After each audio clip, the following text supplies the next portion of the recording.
নারায়ণ সাহার প্রবন্ধ বিবেকানন্দের বিবেকবাণী থেকে নির্বাচিত অংশ, পত্রিকার ৮ম বর্ষ, ৪র্থ সংখ্যা।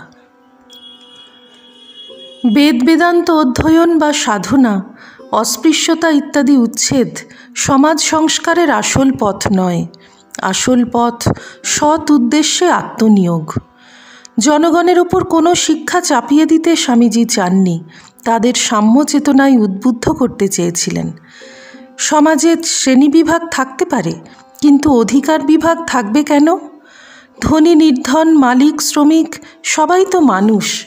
স্বামীজির মতে শিক্ষককে হতে হবে ধার্মিক, জ্ঞানী, উৎসর্গীকৃত প্রাণ, আর শিক্ষার্থীর মধ্যে থাকবে শ্রদ্ধা, ভক্তি, জ্ঞান তৃষ্ণা, অধ্যবসায়। প্রকৃত সামাজিক উন্নয়নের জন্য চাই নারীর শিক্ষা। বাল্যবিবাহ অভিশাপ। স্বামীজির মতে চরিত্র গঠন হয়, মনের শক্তি বাড়ে, বুদ্ধির বিকাশ হয়, আত্মনির্ভরতা আসে, এমন শিক্ষা চাই। আত্মরক্ষার কৌশলও শেখা দরকার। সঙ্গে সঙ্গে বিজ্ঞান প্রভৃতি অন্য সব শিক্ষা, যাতে নিজের আর অপরের কল্যাণ হতে পারে, তাও শেখাতে হবে। তবেই আমাদের দেশে আবার সংঘমিত্রা, লীলা, অহল্যাবাই, মীরাবাইয়ের মতো আদর্শ নারীর জন্ম হবে এবং স্থায়ী প্রকৃত উন্নয়নের জন্য সমাজে পুরুষ ও স্ত্রী দুজনেরই তো শিক্ষার প্রয়োজন। আকাশে উঠতে পাখির দুটো পাখাই লাগে, একটাতে হয় না। এইভাবে বিবেকানন্দের বিবেকবাণী তাঁর প্রকৃত ধর্মের পরিচয় প্রকাশ করেছে। সে ধর্ম হল প্রেম ধর্ম, যার কাছে মানুষে মানুষে, আর্য অনার্যে, ব্রাহ্মণ শূদ্রে, এমনকি নারী পুরুষেও কোনো ভেদ নেই। যুব সমাজকে ভারতবর্ষের ঐতিহ্যের কথা স্মরণ করিয়ে দিয়ে তাদের শুধু আত্মত্যাগে ব্রতী হতে বললেন স্বামীজি। আপামর সাধারণকে ত্যাগ ধর্মে শিক্ষিত হতে বললেন। হে ভারত, ভুলিও না তোমার নারী জাতির আদর্শ, সীতা, সাবিত্রী, দময়ন্তী। ভুলিও না তোমার উপাস্য উমানাথ, সর্বত্যাগী শঙ্কর। বলো ভাই, ভারতের মৃত্তিকা আমার স্বর্গ, ভারতের কল্যাণ আমার কল্যাণ।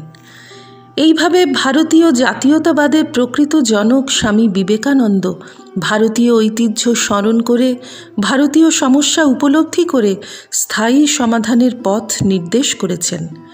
বিশ্বের অনেক ধর্মপ্রচারকের মতো তিনি ছিলেন প্রেম ধর্মের প্রচারক, কিন্তু তাঁর বিশেষত্ব ছিল এইখানেই যে তিনি গঠনমূলক চিন্তাবিদ, যাঁর লৌহ দৃঢ় ইচ্ছাশক্তি স্বপ্নের ভারতকে বাস্তবায়িত করেছে।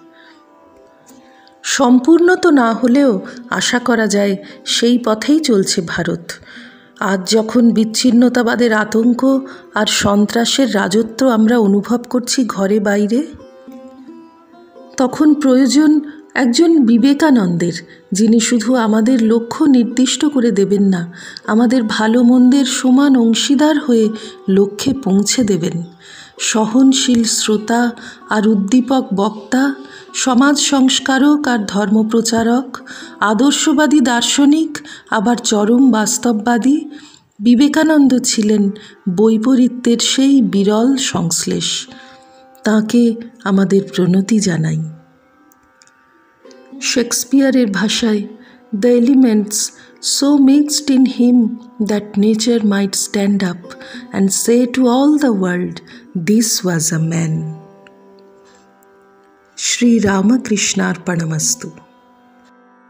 নিবোধত আজকের পাঠ আপনার ফোনে রোজ পেতে চাইলে সাবস্ক্রাইব ও বেল আইকন দুটোই ক্লিক করুন।